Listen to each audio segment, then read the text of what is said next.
Ngayong long weekend, nag-long ride ang grupo ni Onel mula Taytay Rizal, Pabicol. Ang kanilang pakay, masilayan ang the world's most perfect cone, ang Mayon Volcano. Kasama ko yung mga kaibigan ko na pagkasunduan namin na bumisita dito sa Bicol para mag-enjoy ba? Maggala talaga kami. Pasado alas 4 ng hapon nitong Sabado o matapos ang halos isang araw na biyahe, narating na ng grupo ang bayan ng Kamalig sa Albay. Nung papunta na kami, medyo umulan na eh. So palagay ko hindi pa ito yung pagkakataon para makita natin ang mas maganda yung Bulkang Mayon.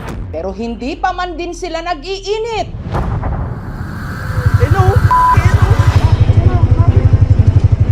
Naghuhumangos na silang makaalis. Yan o! Oh, ayan o! Para tayong hinahabol!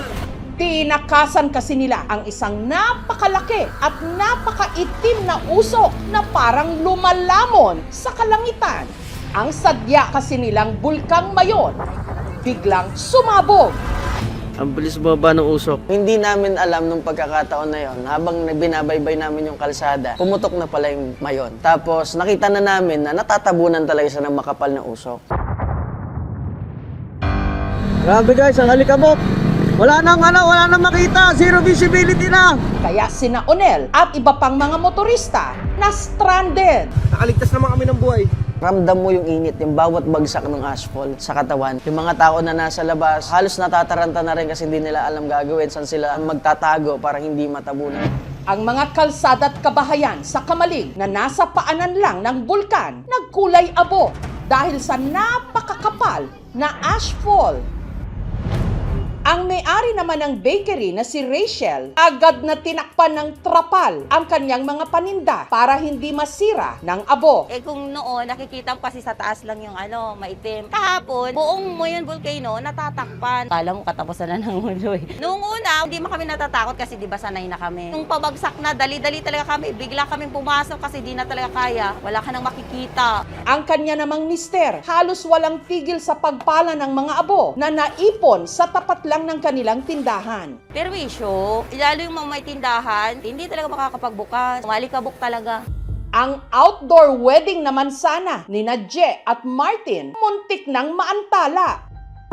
Sakto kasing nagpapalitan sila ng wedding vows nang sumabog ang bulkan. Dahil parehong tubong albay sina Je at Martin, pangarap daw talaga nila na gawing backdrop ang Mayon sa kanilang kasal. Sabi lang namin kay Mayon magpakita ka lang sa namin, reception. Pasok din sa isip ko, baka mag-cancel kami. Kaya, kasi syempre, inisip namin, paano kaya, baka matrap kami dun sa area. Yung medyo center ng town, nakita na namin na bumagsak talaga doon. Thankfully, okay naman lahat.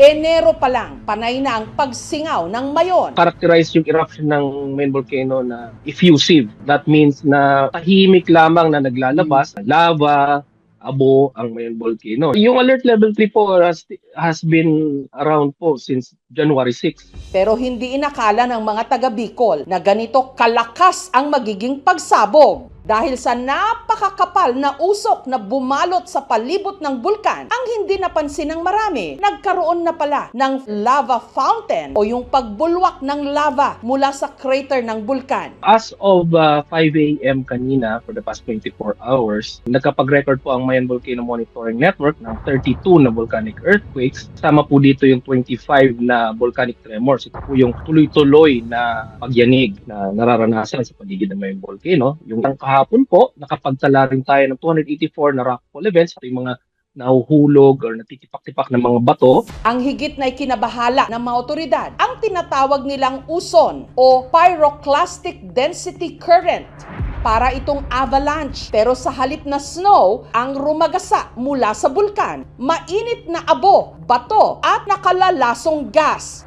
Delikado ito, lalo na sa mga nasa 6-kilometer permanent danger zone, gaya ng bayan ng Kamalig. Malaking effect yan kasi kapag natakpan ng isang lugar, hindi na magagamit yon very long time. Ang pinaka-delikado, yung pyroclastic density currents, mainit na mainit yon, napakabilis talaga nung pag-travel niya. Umabot ng halos between 5 and 6 kilometers yung inabot ng pyroclastic density currents. We are helping the local government sa maintenance ng mga mga evacuation centers kasama ang DSWD. Nakatutok kami dyan. Lahat, pagkain, health, tubig, at saka iba pang mga pangailangan.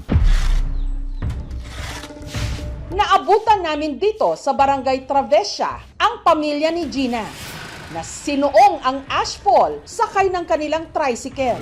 Bili mo na lang sa gilid, Noy. Bili sa gilid. Bili. Pauwi raw sila noon galing palengke. Biglang dumilim. Akala ko naman uulan lang. Tapos biglang bumagsak na yung abo talaga. Hindi na namin makita yung daan. Ang anak niyang si John Paul nahirapan sa pagmaneho ng motor. Maliban kasi sa wala na siyang makita sa kalsada. Mainit at masakit pa raw sa balat ang abo. Ito tabi, ang Malpugon, nagabi. Galing sa Mayon, zero visibility, hindi na makita ang mga sasakyan. Ang daanan, grabe. Masakit sa mata, makati sa na balat. Nagkaroon nga po ako ng rashes. May mga maliliit na bato po ata yun na tumatama sa salamin ng tricycle. Grabe na talaga, super. At nung nakarating sila sa kanilang bahay, ang mag-anak balot na ng abo ang halos buong katawan. Puting-puti. Buti na lang kanina umulan, kanina madaling araw. Kaya yung abo dito sa taas, natanggal siya. Pero hindi lahat. Ang pinangangambahan ngayon ni Gina ang magiging epekto ng abo sa kanyang mister na na-stroke. Hindi ako makain kagabi. Bangosok. Kaya pinasok ko sa loob, kinakapos ako. Nakakatakot talaga. Hindi ko alam kung ano ang gagawin namin. Kasi siyempre, may mga bata sa bahay. Sa kapal ng abo sa mga kalsada, ang BFP o ang Bureau of Fire Protection agad nagsagawa ng clearing operation. Binomba nila ng tubig ang mga naipong abo sa kalsada. Dagdag hamon sa mga rumisponde ng umulan ng madaling araw. Ang makapal na abo kasi naging putik. Kaya ang mga kawani ng DPWH kinailangan na itong palahin at ikarga sa mga truck. Tinamaan talagang grabe yung Kamalig and Ginubatan. Grabing asphalt kahapon prompted us to divert yung ibang sasakyan pagkatapos ng asphalt na yon. Based report, about more than 6,000 household ang affected ng asphalt. Hazardous to, itong asphalt na to. Nananatili itong isa sa pinakaaktibong bulkan sa buong mundo. At sa pagsabog nito kahapon, may naitalapang lava dome effusion o pag-agos ng lava at bahagyang strombolian activity o katamtamang pagsabog. Si Lord naman hindi natutulog eh. Binagsakan niya ng tubig kanina ng 4 o'clock bali bumagsak yung ulan. Pero hindi siya gaano malakas. At least, hindi na maalikabok. Kasi kung hindi umulan, pag humangin yan, diretso na naman yan sa ilong. Ayun na, sinasabi ko sila, Right now po, nasa alert level 3 pa rin po ang Mayon Volcano. Huwag po talaga tayong papasok sa loob ng 6 km permanent danger zone. Lately, medyo nagiging complacent ang mga kababayan dahil tahimik lang kasing naglalabas ng lava ang Mayon Volcano kaya hindi siya masyadong pinapansin. Pero as recent events have shown, lubha talagang delikado yung pumasok sa loob ng 6 km permanent danger zone. Katamtamang pagsabog pa lang, pero napakalaking hirap na ang idinulot nito. Dahil sa patuloy na ashfall, libo-libong mga residente ang kinailangang ilikas. Expecting about 10,000 to 13,000 families. Malaki to. Talagang magkakapunuan ng evacuation centers nito. Pag nag-alert level 4 or nag-extend ng danger zone ang PBOX, maobliga tayo na ibaba natin yung mga ibang kababayan natin. Ang bulkan, parang tao lang. Minsang tahimik, payapa, pero nag-iipon lang pala ng galit. Nakakatakot pala. Kapag sumabog, magtago ka na.